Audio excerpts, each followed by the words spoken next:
Boa noite.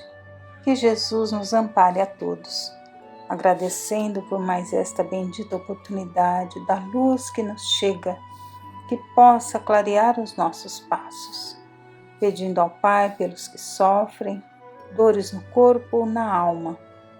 Que a vossa misericórdia, Pai, a vossa bondade se façam presentes. Pai nosso que estás no céu, santificado seja o teu nome. Venha a nós o teu reino e seja feita, Pai, a tua vontade, assim na terra como no céu. O pão nosso de cada dia dá-nos hoje. Perdoa, Senhor, as nossas dívidas, assim como perdoamos aos nossos devedores. Não nos deixes cair em tentação, livra-nos do mal. Que assim seja, Pai. Graças a Deus e graças a Jesus. Sabemos que a caridade é bondade, perdão e indulgência. Caridade é o amor em ação. E fora da caridade não há alegria, não há paz, não há contentamento. Estaremos distante da felicidade tão almejada. No Evangelho segundo o Espiritismo, por Allan Kardec, no capítulo 15, Fora da caridade não há salvação, no item 3 encontramos: toda a moral de Jesus se resume na caridade e na humildade, ou seja, nas duas virtudes contrárias ao egoísmo e ao orgulho. Em todos os seus ensinamentos, mostra essas virtudes como sendo o caminho da felicidade eterna. Bem-aventurados, diz ele, os pobres de espírito, quer dizer, os humildes, porque deles é o reino dos céus. Bem-aventurados os que têm o coração puro. Bem-aventurados os mansos e pacíficos. Bem-aventurados os misericordiosos. Amai o vosso próximo como a vós mesmos. Fazei aos outros o que desejarias que vos fizessem. Amai os vossos inimigos, perdoai as ofensas, se quiseres ser perdoados. Fazei o bem sem ostentação, julgai-vos a vós mesmos antes de julgar os outros. Humildade e caridade, eis o que não cessa de recomendar, e o de que ele mesmo dá o exemplo. Orgulho e egoísmo, eis o que não cessa de combater. Mas ele fez mais do que recomendar a caridade, pondo-a claramente, em termos explícitos, como a condição absoluta da felicidade futura. E no item 10 deste mesmo capítulo, o Espírito Paulo, Paris, 1860, fala sobre fora da caridade não há salvação. Meus filhos, na máxima, fora da caridade não há salvação, estão contidos os destinos do homem sobre a terra e no céu. Sobre a terra, porque, à sombra deste estandarte, eles viverão em paz. E no céu, porque aqueles que a tiverem praticado encontrarão graça diante do Senhor. Esta divisa é a flama celeste, a coluna luminosa que guia os homens pelo deserto da vida, para conduzi-los à terra da promissão. Ela brilha no céu como a auréola santa na fronte dos eleitos, e na terra está gravada no coração daqueles a quem Jesus dirá: passai à direita, benditos de meu Pai.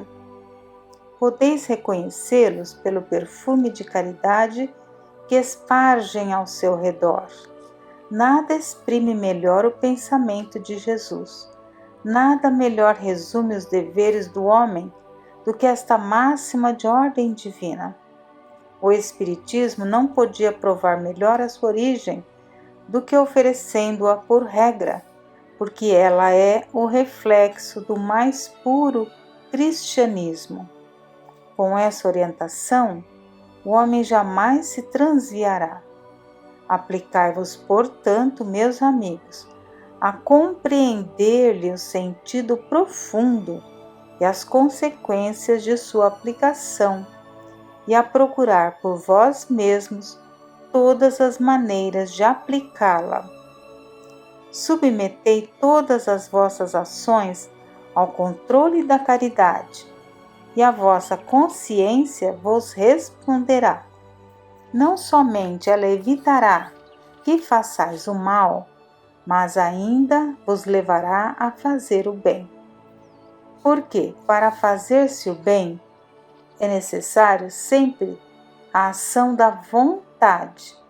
Para não se praticar o mal, basta as mais das vezes a inércia e a negligência.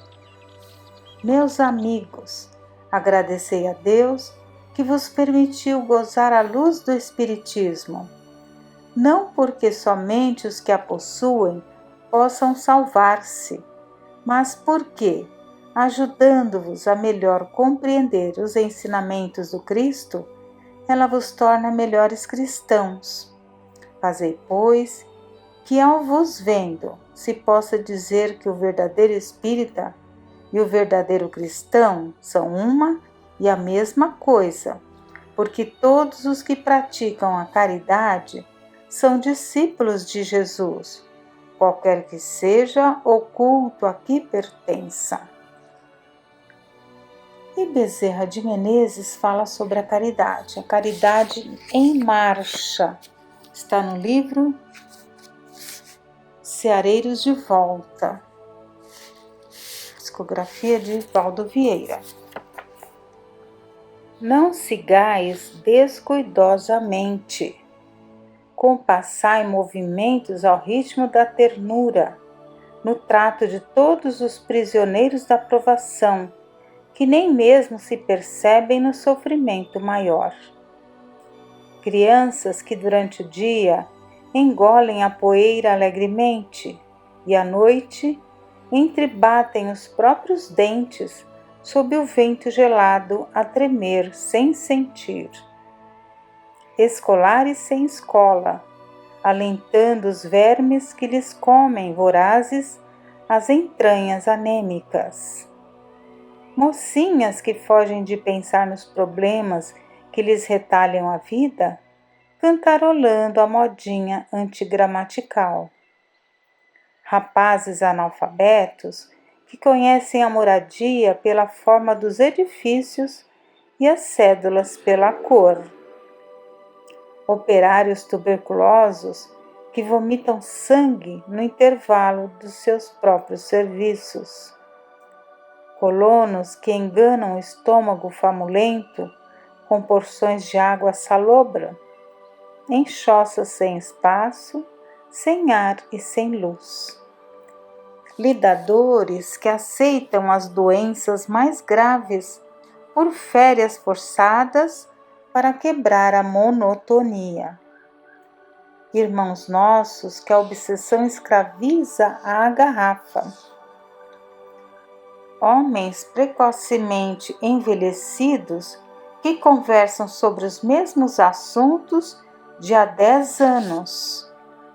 E aquele indigente que procuramos para dar um vintém e que já foi enterrado há muito tempo em lugar que ninguém sabe. Enquanto respirarem semelhantes companheiros padecentes que esperam e se desesperam perto de nós, quais figuras humanas a se esfumarem na margem do caminho que perlustramos, é natural que a alegria perfeita fuja de nós. Servi o próximo incansavelmente agora, para que a bondade vos seja inata na próxima encarnação. Não apelamos aqui somente para os espíritos encarnados que enfrentam a prova da fortuna e que muitas ocasiões já são ricos amoedados antes de renascer. Dirigimos-nos especialmente aos irmãos da luta vulgar, aos companheiros anônimos ainda mais afortunados que os milionários da terra, pelo conhecimento espiritual que possuem, e cujas existências, vezes e vezes, se compõem de horas perdidas e esvoaçantes na atmosfera das expectativas inúteis. O espírita cristão será sempre um homem de instrumentos diversos que busca desempenhar funções multiformes segundo as injunções em que vive. Será enfermeiro consolando os doentes, condutor dirigindo os cegos, preceptor instruindo crianças, costureiro vestindo nus, cozinheiro saciando os famintos, mentor indicando o rumo certo aos vizinhos desorientados, pai junto aos filhos de ninguém, e irmão de quem passe ou lhe surja à frente. Distribuamos de alma a cantar o pão, a veste e o livro, o sorriso, a palavra e a oração, o consolo, a esperança e a fé. Caridade em marcha. Se Jesus é o nosso amigo constante, é também o mestre de sempre, a recordar-nos em cada trecho da vida. Em verdade vos digo que, quando fizerdes a um destes meus pequeninos irmãos, é a mim que o fazeis. A seguir, vamos ver dos lindos casos de Bezerra de Menezes por Ramiro Gama, uma passagem Bondade e Renúncia. A companheira do abnegado médico já havia combinado com o amigo Cordeiro para cobrar aos que pudessem pagar a razão de 5.000 réis por consulente.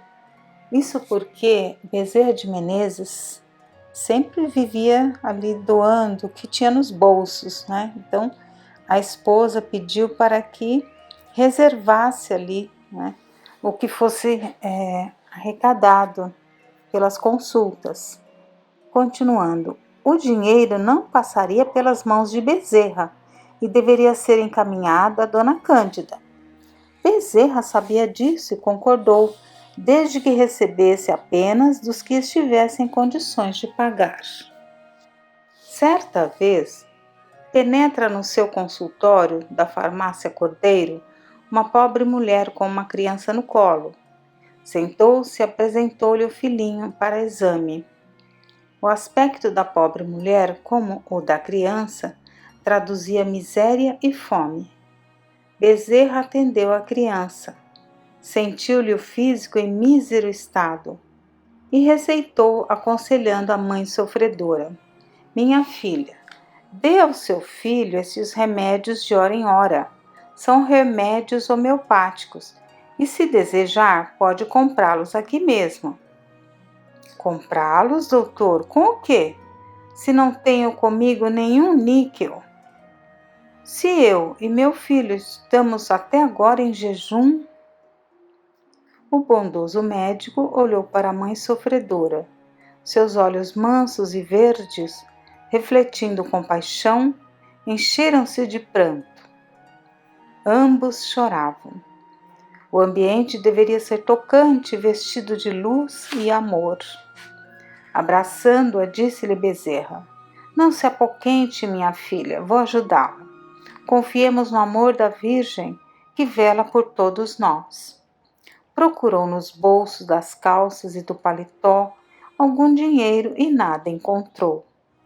Pôs-se a pensar olhando para cima, como se fizesse uma prece muda e sentida. De repente, fazendo-a sentar-se, sai e procura seu amigo Cordeiro, também manso e bom. Cordeiro, prometi-lhe não mexer no dinheiro das consultas, a fim de que você o encaminhe diretamente à minha esposa. Mas o caso de hoje é doloroso. Já rendeu alguma coisa? Cordeiro responde: nada, porque os doentes até agora são pobres e, como sua ordem é para receber apenas dos que podem pagar. E o resultado de ontem já entregou? Não, está ainda comigo. Dê-me então este dinheiro e esperemos na proteção da Virgem, que há de nos mandar alguma coisa mais tarde. Cordeiro lhe atendeu. Bezerra penetra o consultório e, dirigindo-se à infeliz irmã em prova, provas. Tome, minha filha, este envelope.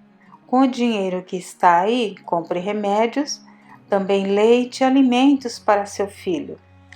E a pobre mãe, de olhos surpresos, lacrimosos, lábios trêmulos, tartamudeia e nada pode dizer para lhe agradecer. Chora. E Bezerra, abraçando-a, diz: nada de lágrimas, vamos. Vá na santa paz de Deus e que a Virgem a proteja e o seu filhinho. Ele há de ficar bom. Assim, atendida, a sofredora mãe deixa o consultório e, quando volta da porta para agradecer, ouve apenas a voz mansa e boa de Bezerra, chamando ali o próximo paciente, entre aquele que estiver em primeiro lugar. E assim era a vida de Bezerra de Menezes, ajudando e fazendo essa caridade, que essa mensagem que nós vimos nos dá muitas ideias, né, de como ajudar, de como sermos úteis, né? Encerrando, vamos ver uma mensagem de Emmanuel, Caridade e Riqueza, do livro Palavras de Vida Eterna. Pois somos a feitura dele, criados em Jesus Cristo para boas obras. Palavras de Paulo, em Efésios 2 e 10. Se acreditas que apenas o ouro é base correntia da caridade, lembra-te de Jesus, que enriqueceu a terra sem possuir uma pedra onde repousar a cabeça. Descerrando o próprio coração, ei-lo a espalhar os bens imarcessíveis do Espírito. Fez luzir a estrela da humildade à frente dos poderosos.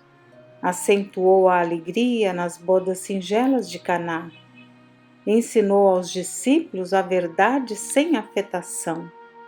Deu assistência aos enfermos. Forneceu coragem aos desalentados. Ministrou consolação aos aflitos. Imprimiu visão nova aos olhos de Madalena. Acendeu súbita claridade no ânimo de Zaqueu. Envolveu em compassivo entendimento a incompreensão de Judas. Cercou de bondade o esmorecimento de Simão Pedro. Endereçou bênçãos de compaixão à turba desenfreada aos pés da cruz. Brindou o mundo com o esquecimento do mal, retomando-lhe o convívio depois do túmulo. Recorda, pois, que também podes distribuir das riquezas que fluem de ti próprio, cuja aquisição é inacessível à moeda comum. Oferece aprovação e estímulo ao bem, apoio e conforto à dor. Estende ternura e simpatia, concurso e fraternidade. Espalha compreensão e esperança entre aqueles com quem convives e recebe com gentileza e bondade aqueles que te procuram. Não guarde sobras na bolsa para atender, não aguarde sobras na bolsa para atender aos planos da caridade.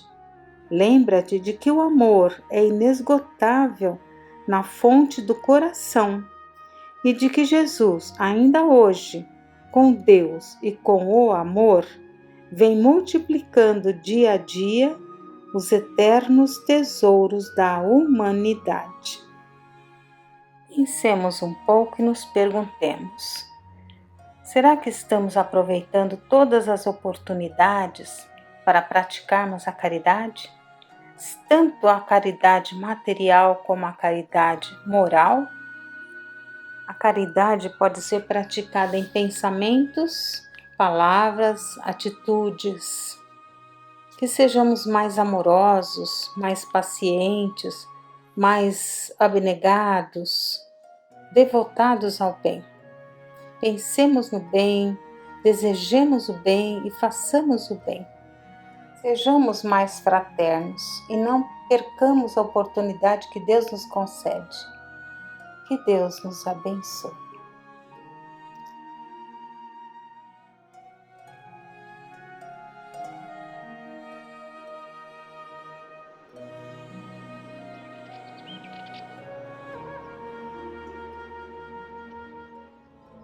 Boa noite a todos. Dando continuidade ao encontro desta noite, nós vamos buscar uma reflexão no livro Chico Xavier Pede Licença.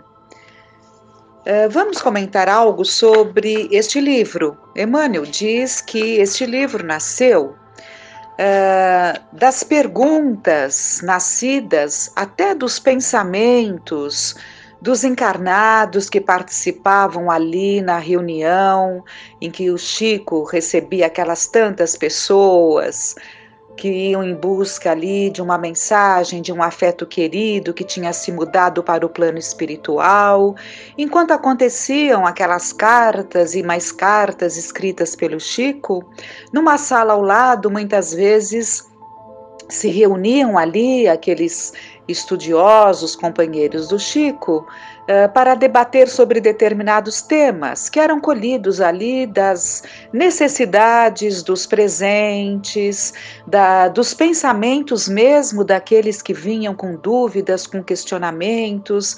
E Emmanuel diz que, sendo nós homens aqui na carne, aqueles que estaremos do lado de lá quando retornarmos para o plano espiritual, e as dúvidas que temos, as dúvidas continuam, então são dúvidas que pertencem tanto aos espíritos, né? Porque o conhecimento é conquistado, é uma busca, né? É uma resultante das buscas, tanto aqui quanto do lado de lá. Nada acontece assim de uma forma mágica, tudo é uma resultante. Então, esses questionamentos fazem parte dos seres humanos, encarnados ou desencarnados. Então, baseados nessas dúvidas, nesses questionamentos, Emmanuel idealiza então um livro em que é colocado uma página de apontamentos que ele traz, justamente baseadas nessas questões, né? Ele nos traz através da mediunidade do Chico Xavier, e ao mesmo tempo, juntando a esta página trazida através do Chico, essa página vinda dele, né? Comentários que vêm ali do professor Herculano Pires. É interessante que Emmanuel diz no prefácio: diligenciamos, por isso, relacionar os nossos contatos e conclusões neste livro, seja nos comentários inspirados do nosso companheiro, o professor Herculano Pires, corporificado no plano físico presentemente, guardando responsabilidades na orientação e na divulgação dos princípios kardecianos, por encargo dos mais expressivos em sua atual reencarnação. E seja nos trechos despretensiosos em que nos manifestamos com relação aos temas propostos através dos encontros públicos. Então, nesses encontros públicos, as pessoas, como já dissemos, elas traziam questionamentos íntimos, né? Muitas vezes eram colocados, outras vezes eram captados ali nos pensamentos das pessoas, dessas reuniões. Então, vamos lá. O tema que nós separamos é no capítulo 31, vamos ver um texto de Emmanuel, colocado nesse livro, Chico Xavier Pede Licença. Ante o aborto. Na problemática do aborto, imagina-te ansiando pelo ingresso em determinada oficina, de cujo salário e experiência necessitas para efeito de aperfeiçoamento e promoção. Alcançando-a pelo concurso das mãos amigas alimentadas a melhores alcançando-a pelo concurso de mãos amigas, alimentas a melhor esperança. Em tudo, votos de paz e renovação, aguardando o futuro. Entretanto, ainda nesta hipótese, observas-te em profundo abatimento, incapaz de comandar a própria situação. Assemelhas-te ao enfermo exausto, sem recursos para te garantires e sem palavra que te exprima, suplicando em silêncio a compaixão e a bondade daqueles aos quais a sabedoria da vida te confiou a necessidade por algum tempo e a quem prometes reconhecimento e veneração. Então, o que ele está colocando aqui, né? Que analisando ali a problemática do aborto, e trazemos esse tema, com certeza não é para trazer sentimentos de culpas ou acentuar sentimento de culpa, mas sim trazer um esclarecimento sobre essa temática, em tempos em que ainda e sempre, recorrentemente, retorna-se a esta problemática no sentido de uma liberação, né, para o aborto. Então é algo que tanto aqui no Brasil quanto lá fora e muitos países já aderiram a essa liberação e isso é muito preocupante. Então é nesse sentido que estamos trazendo esse tema, né?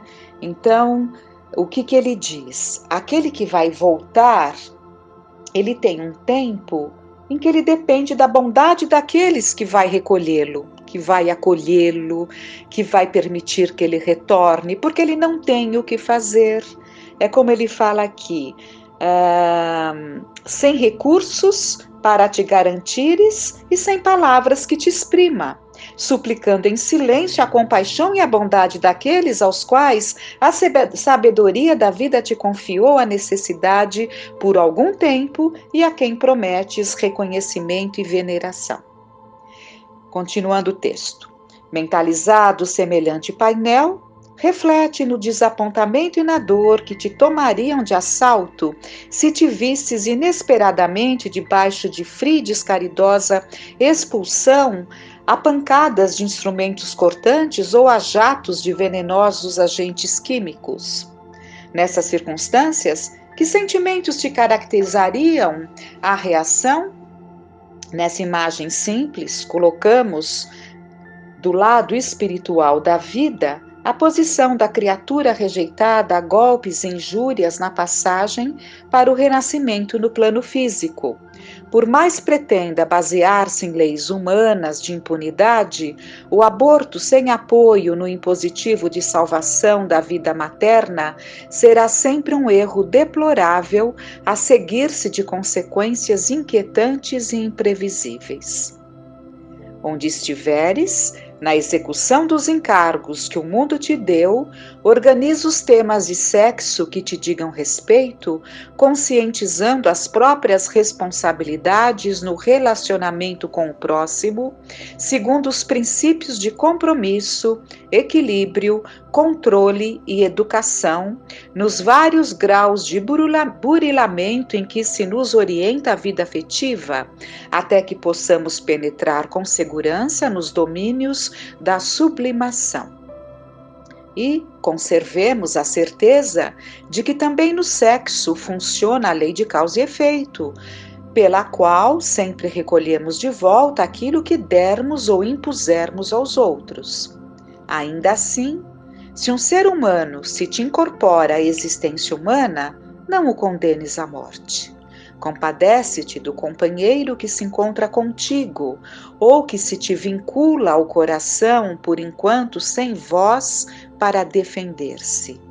Além disso, é lícito considerar que, se a criatura hoje ao teu lado te pede a bênção para nascer, transformando-se em motivo de preocupação ou desgosto, é possível que essa mesma criatura se te converta amanhã em base de sustentação e de alegria no caminho do amor para obtenção de mais luz. E o Herculano Pires, assinando Irmão Saulo, que é como ele assinava na época as crônicas que ele colocava ali nos jornais, ele vai falar sobre a matança dos inocentes. Então vamos lá. Chico Xavier conta-nos como foi recebida essa mensagem na reunião pública de 7 de março de 1972 em Uberaba. Eis as informações textuais que nos enviou. Duas senhoras, então Chico Xavier manda uma carta para o Herculano Pires, relatando essa situação, dessa mensagem que veio no dia 7 de março de 72.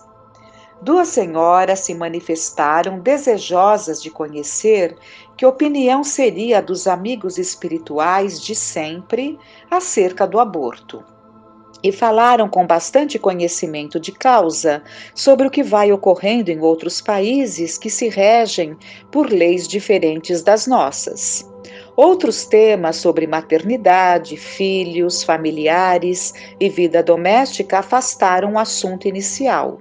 Mas no desenrolar das tarefas da noite, a pergunta que nos veio no Livro dos Espíritos para estudo foi a que tem o número 358, e o problema do aborto voltou ao exame de todos os presentes. Então, no meio de tantas questões, ficou para trás ali, narra Chico Xavier ao Herculano Pires, com o qual ele mantinha uma comunicação por cartas, né? Porque o Chico lá em Uberaba e o Herculano Pires aqui em São Paulo. E ele conta então que depois, abrindo o Livro dos Espíritos, caiu a questão que falava sobre o aborto, então trouxe novamente a questão à baila, né? Ao término da reunião, Emmanuel escreveu a página que lhe entrego com estas notícias. Então, essa página que nós acabamos de ler sobre o aborto, né? Ante o aborto de Emmanuel. E o Herculano continua. Respondendo à pergunta 358, os espíritos afirmam no livro citado que o aborto é um crime, mas na pergunta seguinte fazem uma ressalva quando se trata de salvar a vida da mãe. Na mensagem de Emmanuel, verificamos que o problema é colocado nesses mesmos termos. O sacrifício da criança que vai nascer só pode ter uma justificativa: a preservação da vida materna, naturalmente em casos extremos. Não há necessidade de argumentos metafísicos para se compreender isso. Um ser que nasce é um destino que se inicia na Terra. Seja glorioso ou não, segundo o juízo humano, esse destino, por mais obscuro, corresponde sempre a uma necessidade vital, a uma exigência da evolução. Conta-nos o evangelista Mateus o episódio da matança dos inocentes em Belém, por ordem de Herodes, com o fim de aniquilar o mais glorioso destino que já se desenrolou na terra.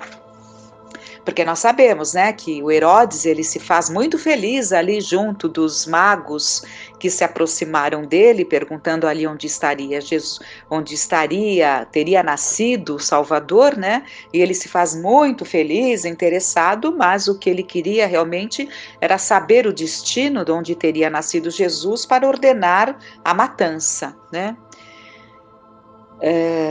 Então, continuando o texto do Herculano Pires. Foi uma tentativa de aborto após nascimento, pois não tendo podido ordenar o aborto fisiológico, Herodes tentou o aborto histórico do destino do Cristo. Os inocentes sacrificados em Belém dão-nos a imagem brutal das consequências de cada crime dessa espécie para a humanidade. Centenas de destinos que se ligavam ao do nascituro são afetados pelas mãos assassinas que o imolam. Não faltaram nesse episódio evangélico os traços marcantes de cada crime de aborto praticado na terra. Uma luz no céu anuncia o nascimento de Jesus. Os reis magos a seguem jubilosos através do deserto para verem a criança esperada e levam a notícia a Herodes, que devia também alegrar-se com ela. Um anjo avisa José e o manda fugir com Maria e a criança para o Egito. Herodes finge alegrar-se, mas ordena a matança. Cada nascimento na terra é precedido sempre de uma luz no céu. Então, o que o Herculano sabiamente está nos trazendo é a linguagem metafórica, é o exemplo que ficou ali, metaforicamente falando, o exemplo que ficou dado de cada nascimento, né?